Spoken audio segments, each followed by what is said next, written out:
जय हिंद दोस्तों, मैं हूं अनूप और आप सब लोग देख रहे हैं ग्लोबल कॉन्फ्लिक्ट। तो दोस्तों, इंडिया के एमएमआरसी टेंडर के लिए अमेरिका के द्वारा जहां पे अपने 3 फाइटर एयरक्राफ्टों का ऑफर किया गया था, तो वहीं पे सबसे आधुनिक ऑफर में अमेरिका के F-15EX फाइटर एयरक्राफ्ट है। और अब अमेरिकी कंपनी बोइंग जो इन फाइटर एयरक्राफ्टों को बना रहा है, वो भारत के और एक टेंडर को हासिल करने के लिए अपने KC-46 एरियल रिफ्यूलर एयरक्राफ्टों का भी ऑफर किया है। तो दोस्तों, आज के वीडियो के सबसे पहले हिस्से में अमेरिका की तरफ से भारत को किया गया एरियल रिफ्यूलर के ऑफर के बारे में बताऊंगा, जबकि वीडियो के आखिरी हिस्से में राफेल एयरक्राफ्ट के दूसरे स्क्वाड्रन के तैयारियों को लेके क्या काम किया जा रहा है और कब तक दूसरा स्क्वाड्रन को तैयार किया जाएगा और इसका तैनाती कहां पे होगा उसके बारे में बताऊंगा। तो डिटेल में जानने के लिए वीडियो के आखिर तक बने रहिए और चैनल को सब्सक्राइब और वीडियो को लाइक जरूर कीजिए। तो दोस्तों, हाल ही में फाइनेंशियल एक्सप्रेस के एक रिपोर्ट में बताया गया है कि अमेरिकी कंपनी बोइंग के द्वारा भारत के एयरफोर्स के जरूरत को देखते हुए KC-46 एरियल रिफ्यूलर एयरक्राफ्टों के लीज को लेके ऑफर किया जा रहा है। बोइंग कंपनी भारत को बोइंग के बनाया हुआ 767 पैसेंजर एयरक्राफ्ट एरियल रिफ्यूलर में कन्वर्ट करके पेशकश करना चाहता है। और दोस्तों, इस ऑफर के बाद बोइंग कंपनी का डायरेक्ट सामना यूरोप के एरोस्पेस जायंट एयरबस के साथ है। इंडियन एयरफोर्स के जरूरत के लिए हाल ही में इंडियन एयरफोर्स द्वारा एरियल रिफ्यूलर एयरक्राफ्टों को लीज में लेने का एक प्रस्ताव लाया गया था, जिसके तहत एयरबस कंपनी अपने A330 के बेस पे बनाया हुआ MRTT मतलब multi role transport tanker aircraft का ऑफर किया था। जबकि बोइंग का KC-46 भी ऐसा ही एक मल्टी रोल ट्रांसपोर्ट टैंकर है, पर इसे लेके बोइंग कंपनी की तरफ से कई आधुनिक दावे को भी किया जा रहा है। बोइंग कंपनी का यह भी कहना है कि इन एयरक्राफ्टों को ऑलरेडी अमेरिकी एयरफोर्स, नेवी और मरीन कोर के अलावा जापान के सेल्फ डिफेंस एयरफोर्स के तरफ से भी सर्टिफिकेशन मिल चुका है। जल्द ही जापान भी ऐसे एयरक्राफ्टों को हासिल करने की तरफ आगे बढ़ रहा है। जबकि इन एयरक्राफ्टों के आकार को लेकर बोइंग कंपनी का यह भी दावा है कि इंडिया के एनवायरमेंट में ये छोटे और बड़े दोनों आकार के ही एयरपोर्ट में इस्तेमाल हो सकता है। मतलब इसका ऑपरेशनल कॉस्ट बाकी एयरक्राफ्टों के तुलना में काफी कम होगा। वहीं पे बोइंग कंपनी का यह भी कहना है कि ये जो KC-46 एरियल टैंकर है, ये कॉम्बैट मीडिया रिफ्यूलिंग टैंकर के अलावा एक मल्टीपर्पज एयरक्राफ्ट के रूप में भी इस्तेमाल किया जा सकता है। इन एयरक्राफ्टों के द्वारा पैसेंजर और इक्विपमेंटों को भी ट्रांसपोर्ट किया जा सकता है। जबकि बोइंग कंपनी का यह भी कहना है कि ये डिजास्टर मैनेजमेंट और रिलीफ के काम में भी इस्तेमाल हो सकता है। इवन इन एयरक्राफ्टों को लेके हाल फिलहाल में यह भी दावा किया जा रहा है कि ये न्यूक्लियर और बायोलॉजिकल दोनों ही कंडीशन में ऑपरेट हो सकता है। तो दोस्तों, एरियल रिफ्यूलर एयरक्राफ्टों को लेके इंडिया का क्या प्लान है? अगर इंडिया का टोटल प्लान को देखें तो फिलहाल इंडियन एयरफोर्स में एरियल रिफ्यूलिंग के लिए रशिया की तरफ से इल्यूजन IL-76 के बेस पे बनाया हुआ इल्यूजन IL-78 एरियल रिफ्यूलर है। और ऐसा करीबन 6 एयरक्राफ्ट इंडियन एयरफोर्स द्वारा इस्तेमाल किया जाता है, लेकिन इन एयरक्राफ्टों के ऑपरेशनल अवेलेबिलिटी काफी कम है और इसी वजह से इंडियन एयरफोर्स कुछ अन्य एरियल रिफ्यूलरों को भी अपने बेड़े में शामिल करना चाहता है। टोटल प्लान के तहत 6 ऐसे एरियल रिफ्यूलर इंडियन एयरफोर्स को हासिल करना है, जबकि लीज के तहत संभावित सबसे पहले 2 ऐसे एरियल रिफ्यूलरों को हासिल किया जाएगा। दोस्तों, एयरबस कंपनी की तरफ से भी भारत के जरूरत को देखते हुए लीज के प्रावधान के ऊपर चर्चा किया जा रहा है और भारत खाली एरियल रिफ्यूलर नहीं बल्कि अन्य एयरक्राफ्टों के जरूरत को भी पूरा करने के लिए लीज के प्रक्रिया के तहत आगे बढ़ेगा। दोस्तों, बोइंग कंपनी की तरफ से KC-46 एयरक्राफ्ट का ऑफर F-15EX के बाद बोइंग का सबसे बड़ा ऑफर है और हाल फिलहाल में इंडिया और बोइंग के बीच में जो समझौता हुआ है, उसके बाद बोइंग काफी पॉजिटिवली इंडिया के साथ आगे बढ़ रहा है। चाहे वो अपाचे हेलीकॉप्टरों को लेके हो या फिर बोइंग के निर्मित CH-47 चिनूक हेलीकॉप्टर हो। इवन इंडिया द्वारा बड़े मात्रा में बोइंग के निर्मित P-8I मैरीटाइम सर्वेलेंस एयरक्राफ्टों को भी परचेज किया गया है। ऐसे में बोइंग के सामने संभावनाएं तो काफी ज्यादा है, लेकिन अब बोइंग को A330 का सामना भी करना पड़ेगा। दोस्तों, इवन आपके जानकारी के लिए बता दूं कि भारत द्वारा हाल फिलहाल में जितना भी फाइटर एयरक्राफ्टों को परचेज किया गया हो या फिर जो परचेज करने का प्लान बनाया जा रहा है, उनमें सभी में मिड एयर रिफ्यूलिंग सिस्टम है। चाहे वो तेजस Mark 1A एयरक्राफ्ट हो या फिर राफेल जैसे एयरक्राफ्ट हो। इवन इंडियन एयरफोर्स में ऑलरेडी एग्जिस्ट मिराज 2000 सुखोई 30 जैसे एयरक्राफ्टों में भी एरियल रिफ्यूलिंग है। इंडिया अपने फ्यूचर एयरक्राफ्टों में भी मिड एयर रिफ्यूलिंग प्रॉप को लगाएगा ताकि इसके रेंज को बढ़ाया जा सके। ऐसे में इंडिया को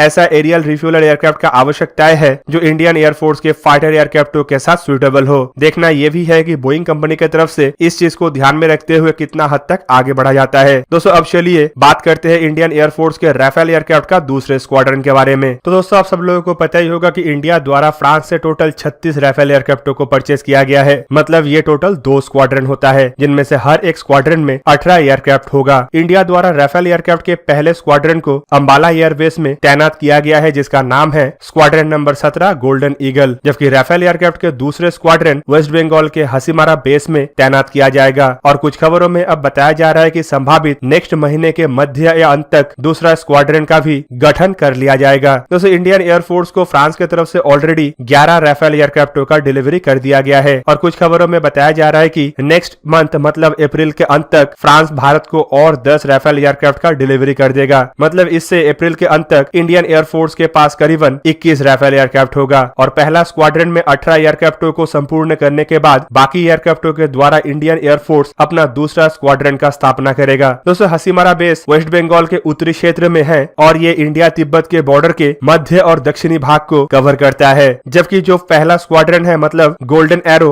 ये अंबाला में स्थित है और ये आसानी से पाकिस्तान से लगे हुए बॉर्डर और उत्तरी क्षेत्र में चाइना के साथ लगे हुए बॉर्डर को कवर कर सकता है। दोस्तों नॉर्थ ईस्ट में इंडियन एयरफोर्स ऑलरेडी राफेल एयरक्राफ्टों के अलावा सुखोई 30 MKI जैसे एयरक्राफ्टों को तैनात रखा है ताकि चाइना की तरफ से अगर कोई भी हरकत किया जाता है तो इंडिया चाइना को मुंह तोड़ जवाब दे पाए। और सुखोई 30 MKI एयरक्राफ्ट के साथ अब राफेल का कॉम्बिनेशन चाइना को मुंह तोड़ जवाब देने में और भी ज्यादा मददगार होगा। पहले स्क्वाड्रन में जो राफेल एयरक्राफ्टों का तैनाती हुआ है उसे ऑलरेडी लद्दाख क्षेत्र में भी उड़ान भराया जा चुका है। इवन राफेल एयरक्राफ्टों को इंडियन एयरफोर्स में शामिल करने के बाद भी इन एयरक्राफ्टों के द्वारा टेरेन मैपिंग और हिमालयन रीजन में इस्तेमाल करने के लिए उड़ान भराया जा चुका है। दोस्तों राफेल एयरक्राफ्टों को चाइना के खिलाफ इंडियन एयरफोर्स के अब सबसे महत्वपूर्ण और मजबूत तरीन हथियार माना जा रहा है, क्योंकि इसका क्षमता और इसमें इस्तेमाल होने वाला हथियार इसे खाली मजबूत नहीं बनाता है बल्कि चाइना के हर एक हथियार के काउंटर प्रोडक्ट के रूप में भी तैयार करता है। दोस्तों अप्रैल के महीने के अंत तक बाकी के 10 एयरक्राफ्ट मिलने के बाद माना जा रहा है कि इस साल के अंत तक इंडियन एयरफोर्स को 36 के 36 राफेल एयरक्राफ्ट मिल जाएगा, जबकि इन राफेलों में जो हथियारों का इस्तेमाल हुआ है उसके बारे में भी कई सारे खबर आ चुका है। दोस्तों राफेल एयरक्राफ्टों का सबसे मजबूत तरीन हथियार है इसका beyond visual range air to air missile, जो इन एयरक्राफ्टों को 150 किलोमीटर दूर तक टारगेट को निशाना बनाने का मौका देता है, जबकि ये ऐसा मिसाइल है जो चाइना के PL-15 जैसे मिसाइलों के तुलना में भी ज्यादा आधुनिक है। चाइना के PL-15 मिसाइल जहां पे 200 किलोमीटर दूर तक ओनली एरियल रिफ्यूलर या फिर एवेक्स एयरक्राफ्टों को निशाना बना सकता है, तो वहीं पे इसका रेंज 150 किलोमीटर होने के बावजूद ये fighter aircraft, unmanned aerial vehicle, even छोटे आकार के क्रूज मिसाइलों को भी निशाना बना सकता है। दूसरी तरफ इसमें इस्तेमाल होने वाला स्कैल्प जैसे घातक तरीन low observable low flying stand off missile जमीनी ठिकानों को ध्वस्त करने के लिए एक बेहतरीन हथियार है। दोस्तों इन मिसाइलों के रडार क्रॉस सेक्शन इतना कम है कि इसे रडार में देखा जाना लगभग नामुमकिन है। ऊपर से लंबे दूरी से मार करने की वजह से इन मिसाइलों का इस्तेमाल करके इंडिया अपने क्षेत्र के अंदर रह के ही दुश्मन के क्षेत्र के अंदर जमीनी ठिकानों को ध्वस्त कर पाएगा, जबकि तीसरी तरफ इसमें हैमर जैसे गाइडेड बॉम्बों का भी इस्तेमाल किया गया है और आने वाले समय में स्पाइस 2000 जैसे गाइडेड बॉम्बों का भी इस्तेमाल किया जाएगा। राफेल एयरक्राफ्टों के और एक सबसे बड़ा खासियत है इसका एवियोनिक्स, जिसमें active electronic scan array radar और इलेक्ट्रॉनिक वॉरफेयर सूट आता है। दोस्तों राफेल एयरक्राफ्टों में जो active electronical scan array radar का इस्तेमाल किया गया है ये फाइटर एयरक्राफ्टों के रडारों के जेनरेशन में सबसे आधुनिक और सबसे ताकतवर रडार होता है, जबकि इसके खासियत के बारे में पब्लिकली जानकारी अवेलेबल नहीं है और ना ही इसके रेंज और डिटेक्शन कैपेबिलिटी के बारे में कोई पुख्ता जानकारी है। जबकि दूसरी तरफ इसके जो इलेक्ट्रॉनिक वॉरफेयर सिस्टम है इसे दुनिया के सबसे घातक तरीन इलेक्ट्रॉनिक वॉरफेयर सिस्टम का भी दर्जा मिला हुआ है। इवन दोस्तों आपको जान के हैरानी होगा कि एक राफेल एयरक्राफ्ट की कीमत के 30% सिर्फ इसके इलेक्ट्रॉनिक वॉरफेयर सिस्टमों में ही खर्चा होता है। मतलब ये एक ऐसा घातक हथियार है जो राफेल एयरक्राफ्टों को खाली ताकतवर नहीं बनाता है बल्कि दुश्मन के रडार और दुश्मन के मिसाइलों से भी दूर रखता है। कुल मिला के पहला स्क्वाड्रन के गठन के बाद जहाँ पे पाकिस्तान और चाइना के आंखों का नींद छूट चुका है, तो वहीं पे दूसरा स्क्वाड्रन गठन होने के बाद इन दोनों देशों की हालत और भी खस्ता होता जाएगा। तो दोस्तों ये था आज का वीडियो। अगर आपको वीडियो अच्छा लगा तो लाइक कीजिए और मेरे चैनल को सब्सक्राइब कीजिए और साथ में बना हुआ बेल आइकन को भी प्रेस कर दीजिए ताकि आप मेरा वीडियो देख पाए सबसे पहले। जय हिंद।